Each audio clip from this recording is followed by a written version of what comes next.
Good evening to everyone. कल हमने पढ़ा कि ट्रिग्नोमेट्री क्या होती है, ठीक है ना। आज हम इसको रिवाइज करेंगे और फिर आगे जाएंगे। देखिए बेटा, इसकी डेफिनेशन कल भी मैंने बोला कि जो ट्रिग्नोमेट्री है ना बेटा, इसमें हम सिंपली रिलेशन पढ़ते किस किस के दरमियान, sides and angles of A triangle. ठीक, यानी कि साइड से हम कैसे एंगल्स निकाल सकते हैं और एंगल से हम कैसे साइड्स निकाल सकते हैं। और इसके बाद हमने पढ़ा कि ट्रिग्नोमेट्री कहाँ कहाँ पे यूज़ होती है, जो कि यहाँ पे मैंने लिखा है। Finding heights of buildings, trees, mountains, use it in astronomy and used by engineers to design bridges, buildings, etc. मैंने कल भी बोला कि जब हम इसकी एप्लीकेशंस पढ़ेंगे ना, तो वहाँ पे आपको अच्छे से पता चलेगा कि ट्रिग्नोमेट्री का यूज़ क्या होता है।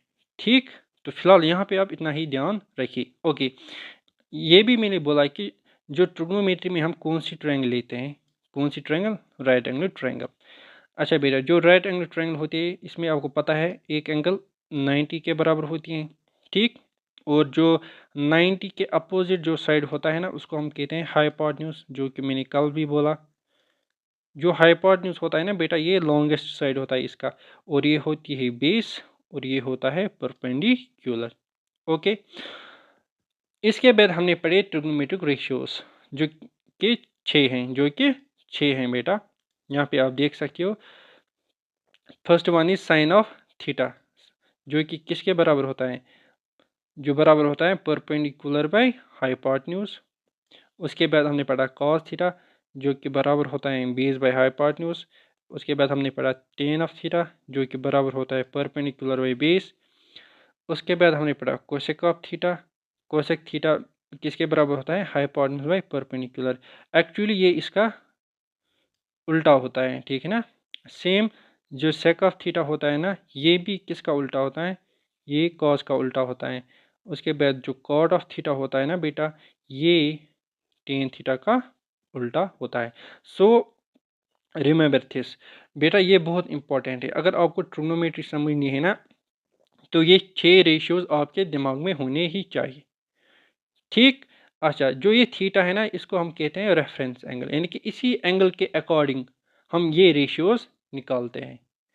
ठीक, अब हम एक्सरसाइज करेंगे ना, तो उसी से आपको पता चलेगा कि हम इन रेशियोज को कैसे यूज़ करते हैं। ठीक, तो चलिए एक्सरसाइज 8.1 यहाँ पे आप देख सकते हो।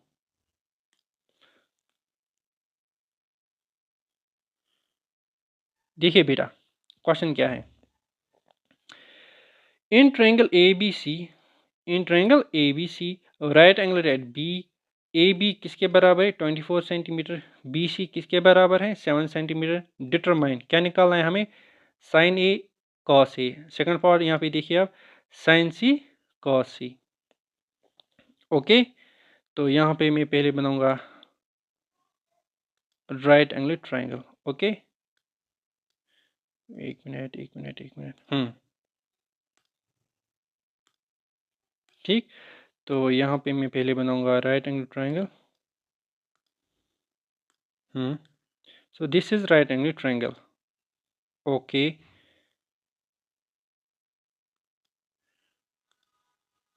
ठीक है। तो यहाँ पे हम लिखेंगे A B C. It is B पे है 90 बनाती है। ए बी किसके बराबर है, A B is 24 centimetre. B C किसके बराबर है, it is equal to 7 of centimetre. यहाँ पे पहले हमें हाइपोटेन्यूज निकालना है, तो उसके बाद हम फिर रेशियोज देखेंगे। ठीक, तो यहाँ पे मैं लिखूँगा सॉल्यूशन। हमारे पास है A B C is a right angular triangle. A B C एक राइट एंगल है जिसमें क्या बेटा, ए बी जो कि 24 सेंटीमीटर के बराबर है and B C is equal to 7 centimetre. ठीक, यानी कि यहाँ पे हमारे पास दो साइड है। मैंने अभी बोला आपको कि जो राइट एंगल ट्रायंगल होती है ना, इसमें हम पाइथागोरस थ्योरम यूज़ करते हैं। क्या करते हैं बेटा, पाइथागोरस थ्योरम यूज़। तो उस थ्योरम की वजह से हम तीसरा साइड यहाँ पे ढूंढेंगे। तो यहाँ पे मैं लिखूँगा using P G means Pythagoras theorem. तो जो बराबर होती हैं हाइपोटेन्यूज स्क्वायर, हाइपोटेन्यूज क्या है यहाँ पे ए सी, तो यहाँ पे मैं लिखूँगा A C square is equal to B C square plus A B square. ठीक बेटा, ओके। तो यहाँ पे ए सी स्क्वायर ए सी ही रहेगा, which is equal B C किसके बराबर है, it is 7 square plus A B is equal to 24, तो 24 का स्क्वायर।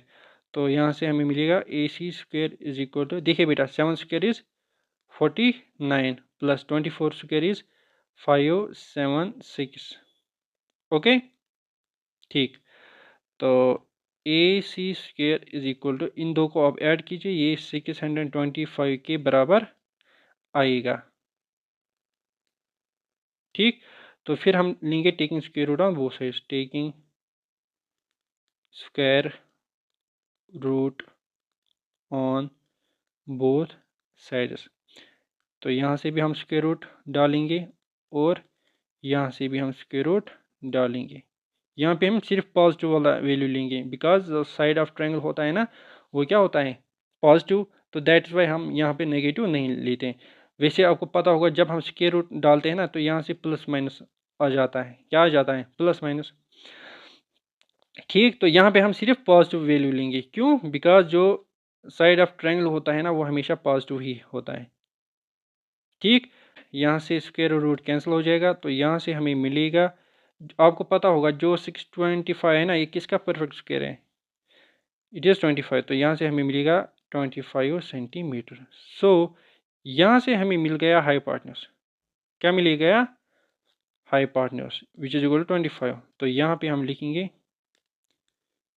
जो हाइपोटेन्यूज है ना बेटा, it is equal to 25 centimetre.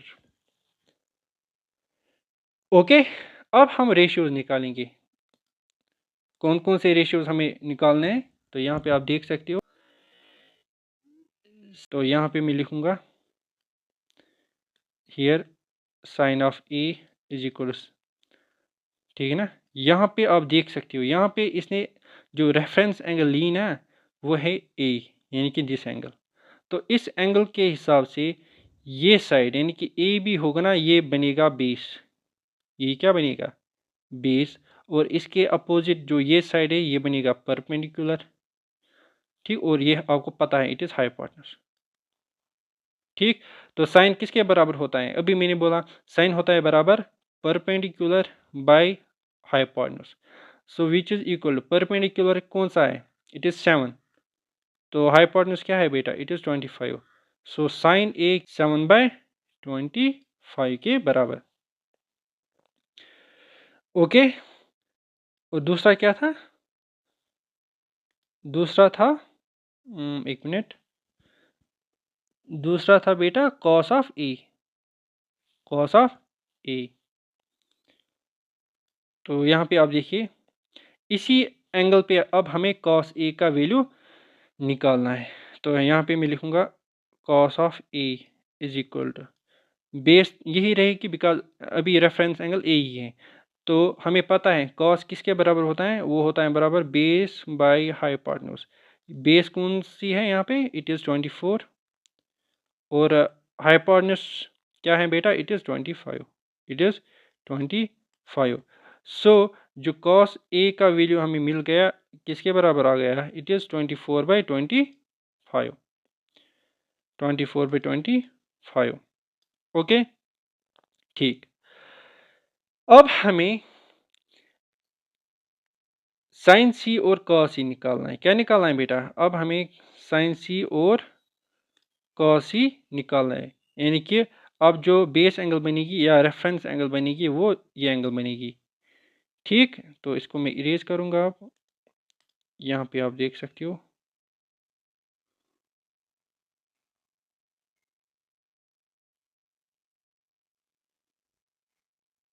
ठीक, ओके। सो इस एंगल के अकॉर्डिंग जो ये है ना, ये बनेगी बेस, और जो ये है ना, ये बनेगा परपेंडिकुलर, ये हाइपोटेन्यूज ऐसे ही रहेगा। ठीक, ओके, तो आप यहाँ पे देखिए, पहले हम लिखेंगे sine of C. Sine of C किसके बराबर होता है? साइन साइन होता है बराबर परपेंडिकुलर बाय हाइपोटेन्यूज। तो इस एंगल के अकॉर्डिंग ये साइड यानी कि जो ए बी है, इट विल बी हाइपोटेन्यूज। तो यहाँ पे मैं लिखूंगा A B divide by hypotenuse क्या है? It is A C, it is A C.